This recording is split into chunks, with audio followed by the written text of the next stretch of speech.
Guys welcome back to the channel Pranjal this side.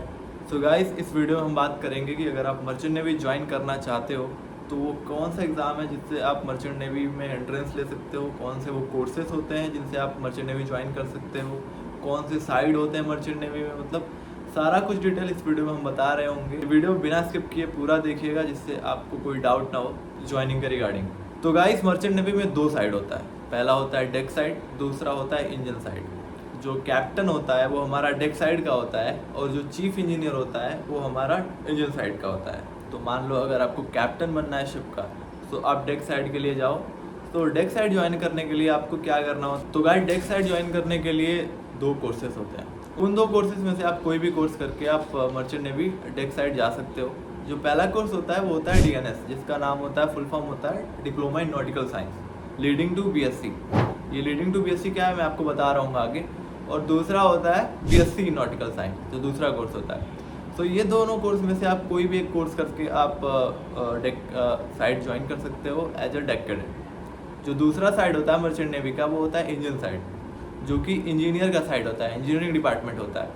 इस department को join करने के लिए आपको करना होता है BTech इन मरीन इंजीनियरिंग, जो कि 4 साल का कोर्स होता है। उसके बाद आप शिप ज्वाइन करते हो एज अ इंजन कैडेट।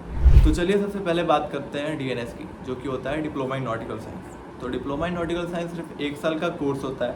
इसमें आपको 1 साल कॉलेज में जाना पड़ता है, उसके बाद आपको 18 महीने की ऑनबोर्ड ट्रेनिंग कंप्लीट करनी पड़ती है। यानी आपको 18 महीने एज अ कैडेट आपको शिप पे रहना पड़ेगा, चाहे वो आप 9 महीने करके 2 साल के लिए रहो या फिर 6 महीने करके आप 3 साल के लिए रहो।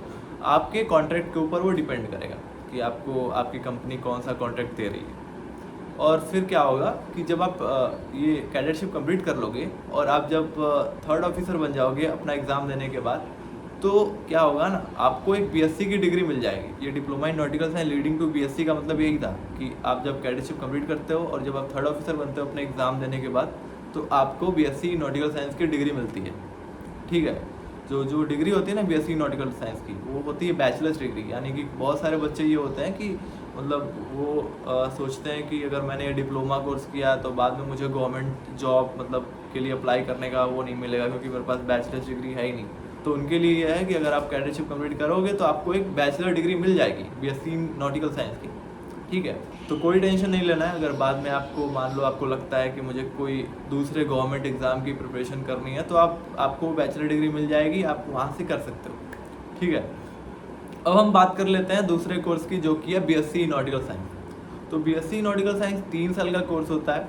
इसमें आपको 3 साल आपको कॉलेज में बिताना होगा, उसके बाद आपको 9 महीने की ऑनबोर्ड ट्रेनिंग करनी पड़ती है। 9 महीने की ऑनबोर्ड ट्रेनिंग के बाद आपको एग्ज़ाम देना होगा, देन आफ्टर आप 3rd ऑफिसर बनोगे। ठीक है, तो ऑन एन एवरेज आपको 3rd ऑफिसर बनने में यहाँ पे 4 साल लग रहा होगा और उतना ही DNS में लग रहा होगा। कभी कभार क्या होता है कि मान लो आपका जो कॉन्ट्रैक्ट है कंपनी का, जो 18 महीने आपको DNS में कैडेटशिप करनी है, अगर मान लो कंपनी ने आपको 9 महीने करके दो साल चढ़ा दिया, या अगर मान लो आपने 2 साल में अपना कैडेटशिप कंप्लीट कर लिया, तो आपके लिए बेनिफिट है कि आपको 3 साल बाद ही आपको 3rd ऑफिसर बनने का मौका मिल जाता है। 3rd ऑफिसर बन जाते हो आप अगर आपने अपना एग्ज़ाम क्लियर किया तो 3rd ऑफिसर का। और BSc में क्या है कि आपको 4 साल लग ही जाता है।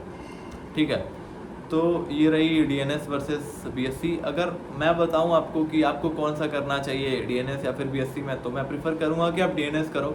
क्योंकि क्या होता है ना कि आप 1 साल बाद ही मतलब अपना जो DNS है वो कोर्स करने के बाद ही 1 साल के बाद आप कमाना स्टार्ट कर देते हो, आप अर्निंग स्टार्ट कर देते हो अपनी। और इससे ये फ़ायदा होता है कि आप हो जाते हो फाइनेंशियली इंडिपेंडेंट, यानी आपको किसी पे भी डिपेंडेंट होने की जरूरत नहीं होती है उसके बाद। तो जो दूसरा फ़ायदा होता है आपको वो होता है ज़्यादा एक्सपीरियंस का। यानी आप 18 महीने समझ रहे हो, 2 गुना ज़्यादा BSc के बाद जो 9 महीने की ट्रेनिंग होती है ना ऑनबोर्ड, उससे आप 2 गुना ज़्यादा यानी 18 महीने आप सेल करते हो एज अ कैडेट, जिससे कि आपको एक्सपीरियंस ज़्यादा मिलता है एंड आपके पास ज़्यादा नॉलेज आता है, यानी आप अच्छा ऑफिसर बनते हो उसके बाद। तो मैं प्रेफर करूँगा कि आप DNS चूज़ करो क्योंकि वो बेस्ट होता है। अब हम बात कर लेते हैं इंजन साइड का। तो अगर आपको इंजन साइड जाना है, ठीक है, अगर आपको इंजन साइड जाना है तो आपको करना पड़ेगा BTech इन मरीन इंजन, जो कि 4 साल का कोर्स होता है। आगे आने वाली वीडियोस में हम आपको बेस्ट कॉलेज बता रहे होंगे DNS के लिए, BSc के लिए, BTech के लिए, जिनसे आप जाके आप अपना कोर्स कंप्लीट कर सकते हो, जो कि बेस्ट कॉलेजेस हैं जहाँ पे प्लेसमेंट हाई है। और एक बात बता दूं आपको कि जो DNS कोर्स होता है ना, जो डिप्लोमा इन नॉटिकल साइंस है, उसके लिए आपको कंपनी की स्पॉन्सरशिप पहले लेनी पड़ती है। यानी कि आप जब कोर्स करने जा रहे होते हो उससे पहले आपको एक कंपनी की स्पॉन्सरशिप चाहिए होती है। स्पॉन्सरशिप बता देता हूँ, स्पॉन्सरशिप होता है जॉब गारंटी। यानी कंपनी आपको स्पॉन्सरशिप देती है, वो गारंटी देती है आपको कि आप जब कोर्स करके आओगे तो हम आपको शिप पे चढ़ा देंगे, यानी आपका जॉब हमारे शिप पे फिक्स्ड है। तो ये होता है स्पॉन्सरशिप। तो हर साल क्या होता है ना, जैसे कि हर साल 2 बैच होता है। हर साल 2 बैच होता है DNS के लिए। पहला होता है अगस्त बैच, दूसरा होता है फेब बैच। तो अगस्त और फेब बैच से पहले 2-3 महीने पहले ही या फिर 2 महीने पहले ही कंपनी अपना स्पॉन्सरशिप का फॉर्म रिलीज़ करना स्टार्ट कर देती है। चाहे वो एक्सटर्नली करे, यानी खुद से खुद की वेबसाइट पे करे, या फिर किसी कॉलेज के थ्रू, जैसे तोलानी हो गया, MI नोएडा हो गया, ऐसे सारे कॉलेजेस से टाई अप होके वो अपना फॉर्म इंटरनली निकालती है। आपको इनका फॉर्म भरना पड़ता है, उनका रिटन एग्जामिनेशन देना पड़ता है। अगर आप इनका रिटन एग्जामिनेशन क्लियर करते हो, देन आफ्टर आपका इंटरव्यू होता है। जब आप इंटरव्यू क्लियर करते हो तो आपको DNS की स्पॉन्सरशिप मिल जाती है, और उसके बाद आप DNS करना स्टार्ट करते हो। देन 1 साल बाद आप शिप पे ज्वाइन कर लेते हो। सिंपल सी बात है। तो आने वाली वीडियोस में हम DNS, BSc, BTech सबके लिए एक टॉप कॉलेजेस की लिस्ट बताएंगे आपको। तो चैनल को सब्सक्राइब कर लो, जिससे कि आपको उन वीडियोस की जो नोटिफिकेशन है वो आप पे आ जाए, जिससे आप इनके बारे में जान पाओ कि कौन सा कॉलेज आपके लिए बेस्ट है। जो पहली एलिजिबिलिटी होती है ना, आफ्टर क्लास 12 अगर आप ज्वाइन करना चाह रहे हो तो आपको PCM से ही होना है, PCM स्ट्रीम से ही होना है। अगर आप PCB से हो तो नहीं हो पाएगा, अगर कॉमर्स से हो तो भी नहीं हो पाएगा। अगर आप PCMB से हो, अगर आपके क्लास 12 में मैथ था तो आप ज्वाइन कर सकते हो, चाहे वो PCMB हो चाहे वो PCM हो। मगर आपको एक क्राइटेरिया और फॉलो करना पड़ता है। अगर आपका क्लास 12 में PCM में, मतलब अगर आपके क्लास 12 PCM में 60% है एंड इंग्लिश में 50% है, तभी आप एलिजिबल हो मर्चेंट नेवी के लिए। नहीं तो अगर आप उससे कम हो तो फिर आप एलिजिबिलिटी क्राइटेरिया फॉलो नहीं करते हो।